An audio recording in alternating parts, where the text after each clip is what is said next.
Well, hey everybody, welcome to the first episode in a new series that I want to do. I'm calling it The Bible's Dirty Little Secrets. So let me introduce myself. I'm Dave.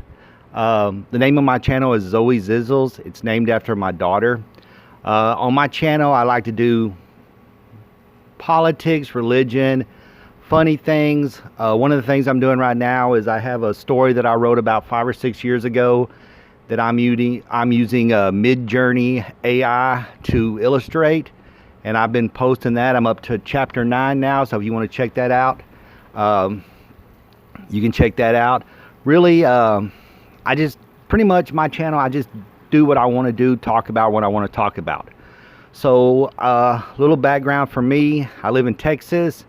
I'm 48 years old. I'm a nurse. I've been working in the medical field for about 12 years now. I'm married, and I have a 10-year-old daughter named Zoe Zizzles.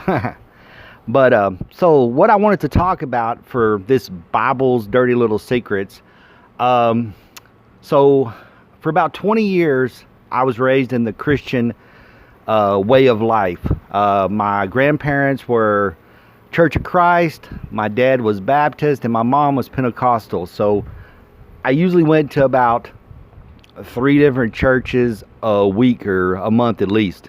So one that I want to focus on is my mom's Pentecostal church. So, and I make this video not only for people that are atheists, but for young people and also Christians. If you have questions or you want to talk to me, leave comments. I'd be happy to read your comments and talk to you. When I was a Christian, I would say probably my favorite character out of the Bible was Solomon. And I love the books Ecclesiastic and the book of Proverbs, which is believed that Solomon wrote. And the reason why I liked Solomon so much is because Solomon was all about wisdom. And I thought that wisdom was a good path to try to walk. But the more I walked it, the more I came to understand that the Bible is just fiction. And I'm going to prove to you that it's fiction through this series that I'm doing, Bible's Little Secrets, because there's lots of little passages in the Bible that pretty much if you read it, you have to be an idiot to believe it.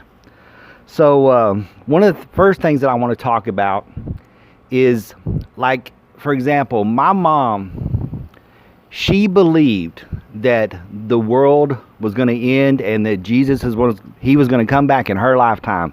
And she believed that ever since I was a little kid. She used to tell me all the time that the world was going to end.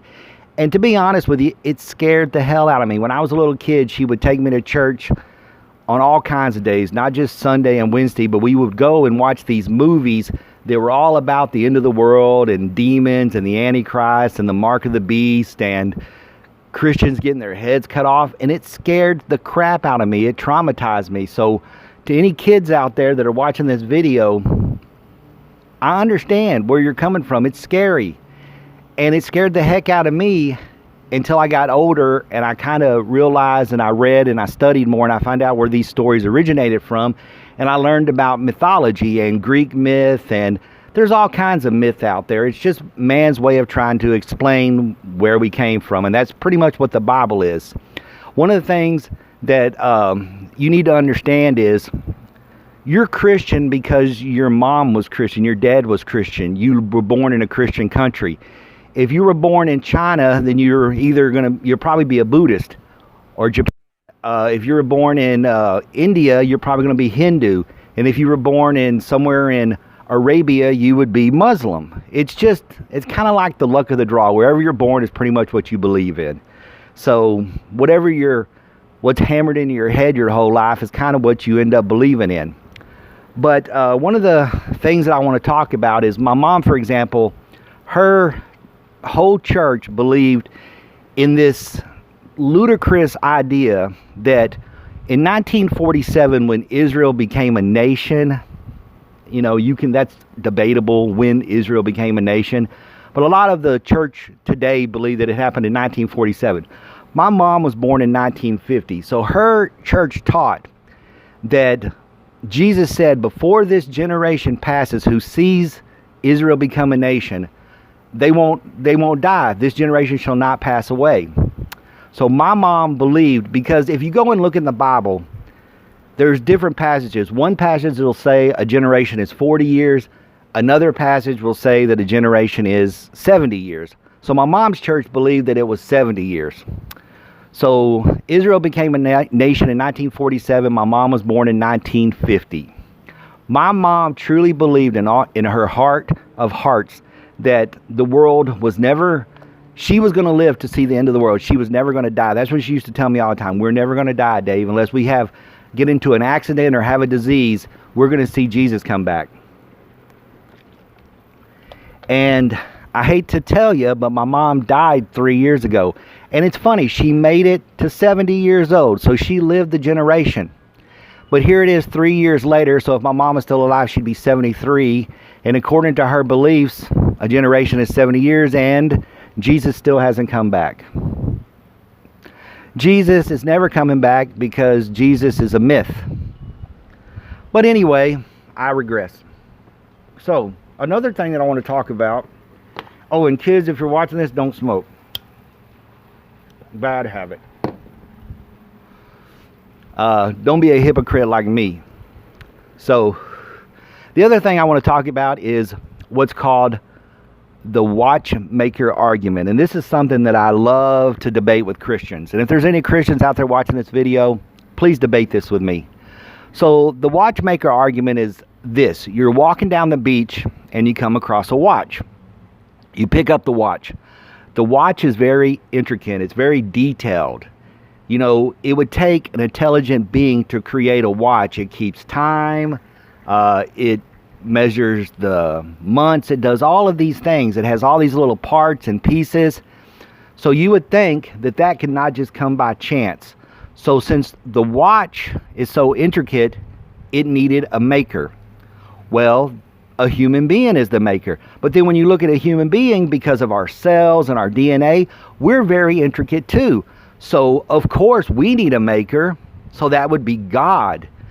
But then that's where you get to the problem. This is where, going back to what I was talking about, logic. Now, if the watch is intricate and detailed and it needs a maker, and the human being is also intricate and detailed and it needs a maker, well, God, who created all the universe and all living things supposedly, would he be the most detailed and the most intricate thing? So according to their argument, wouldn't he also need a maker? And then if you get to the maker of God, well, who made the maker of God? And it just goes on and goes on forever. And it makes no logical sense. That's why that argument is stupid. I hear Christians use it all the time, and it makes no freaking sense. So, but let's get to what I wanted to talk about today. So, right now in politics, because politics and religion go hand in hand, one of the things going around, especially in Texas where I live, is they're wanting to take all these books because they say these books are X-rated and they're teaching homosexual ideas and all this stuff. So, according to the Bible, homosexuality is a sin. So, they're banning all these books, here in Texas especially. But one of the books that they want to keep is the Bible, this is my personal Bible that my mom and dad bought me when I was about 8 or 9 years old. So, I've had it all this time. But I got my laptop here, so if you see me looking this way, it's because I got my laptop and it's just easier to look things up. So one of the stories that I want to talk about today, since homosexuality is a sin, and because of these books that are in schools that are talking about homosexuality, we got to take those out. Well, let's look at the Bible. And let's look just at one thing we're going to focus today is the story of Lot and his daughters. Now, this story happens in Genesis. It's in Genesis 19:30 through verse 36. And this happens after Sodom and Gomorrah has been destroyed, after Lot's wife has turned to a pillar of salt, which is another idiotic notion. But then we get to Lot and his daughters. And it says here that Lot and his daughters left Zoar, and they settled in the mountains, for he was afraid to stay in Zoar. He and his 2 daughters lived in a cave. One day, the older daughter said to the younger, "Our father is old, and there is no man around here to give us children, and is the custom all over the earth. Let's get our father to drink wine and then sleep with him and preserve our family line through our father." So let's stop here. So number one, it says in the Bible that no drunkard shall enter the kingdom of heaven. So this book, the Bible, that people here in Texas want to keep in school, already promotes drug use. And alcohol is a drug. I know it may be a very accepted drug in our society, but it's still a drug. So now you want to have a book that little kids can read in school that promotes getting drunk. And then secondly, now the daughters want to have sex with their own father. This is called incest. In the Bible has laws against incest. Just like the Bible says that incest is bad, the Bible also says that homosexuality is bad. So which one is more bad? Is being a homosexual more bad, or having sex with your own parents and children bad? So this is the hypocrisy of the Bible. This is what I'm talking about with wisdom. This story is in this book, and this book is considered holy, but how is this a holy story? It says that night they got their father to drink wine. So here he is getting drunk. Drugs. We love drugs. And the older daughter went in and slept with him. So she had sex with him. And he was not aware of it when she lay down or when she got up. That's BS. I'm 48 years old. I don't drink anymore. I stopped drinking when I was in my 30s. But in my 20s and in my late teens, I drank my ass off. And I promise you this, and any person who's ever drank before, unless they're lying their ass off, and they probably are, every time they had sex with somebody when they were drunk, you remember it. There is not one girl that I had sex with drunk that I don't remember. And if people say they don't remember, they're lying. They're lying. I'm not special. I'm not a Superman who can go get plastered drunk and then remember everything. You remember. And most of the time, if you get too drunk, you can't even perform anyway. So Lot must have not been that drunk because he was able to perform. So Lot must have thought it was a pretty cool idea to have sex with his own children. And then it says, the next day, the older daughter said to the younger, "Last night I slept with my father. Let's get him to drink wine again tonight. And this time you go in there and you sleep with him so we can preserve our family line through our father." So they got their father to drink wine that night also. And the younger daughter went in and slept with him. Again, he was not aware that she had laid down and got up. So both of Lot's daughters became pregnant by their father. How is this a story that teaches lessons? Now, Christians out there, and I'm looking at you guys, will say, "Dave, that's the Old Testament." So to all you young people and children out there who are watching this video, remember when I was talking about cigarettes and not being a hypocrite? Well, your parents are being a hypocrite. When Christians say, "Well, Dave, that's the Old Testament. We live by the New Testament," the first thing you ask them is, "So what about the Ten Commandments?" And they'll be like, "Oh, yeah, we go by the Ten Commandments. We put that in front of schools, and we put it up in state buildings and courthouses." And then look at them right in the eye and say, "Oh, really? Well, you know that the Ten Commandments is the Old Testament. Whoop. Uh-oh, caught you being a hypocrite." So, as you see, Christians, pretty much, the majority of them, they don't even read their own Bible. Most of them have maybe heard this story but don't really know it, because in church the preacher always wants to focus on Jesus. He always wants to focus on the good stories. He doesn't talk about the stories that are uncomfortable for Christians to hear.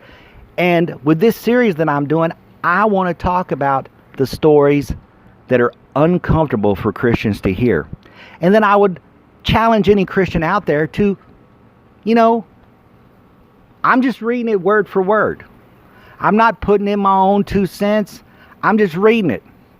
And I would think having incestuous sex with your father probably would be about as bad of an idea as having homosexual sex. But that's just me. And we know, if we want to be truthful, that the Bible condemns gay sex the same way it condemns incestuous sex. So is a sin, or is one sin worse than the other? Because I know there's a place in the Bible where God says all sin is the same in his eye. So sin is sin. So one sin is not worse than another. So murdering a person is no worse than telling a lie. So this is the first episode. And here we have a book that Christians won't in school that promotes getting drunk and having sex with your own children and parents. And they tell you that this book is holy. It's just a book. It's just an old book. It doesn't have any morality in it. It doesn't. It's just stories from an ancient time when people were idiots. They didn't know where lightning came from. They didn't know where earthquakes came from. They didn't know anything about plate tectonics. They didn't know anything about storms and static electricity in the sky. They didn't understand any of that. So they chalked it up to gods. So they created these stories to try to explain the world that they lived in. So this story here of Lot and his daughters in this supposedly holy book is no better or no worse than a story about two gay boys and their first experience together, which the Christians will say take out of that school, but the Bible they'll leave. And to any young people out there, one thing that I have to say, especially about the Bible, is, like I said, Solomon.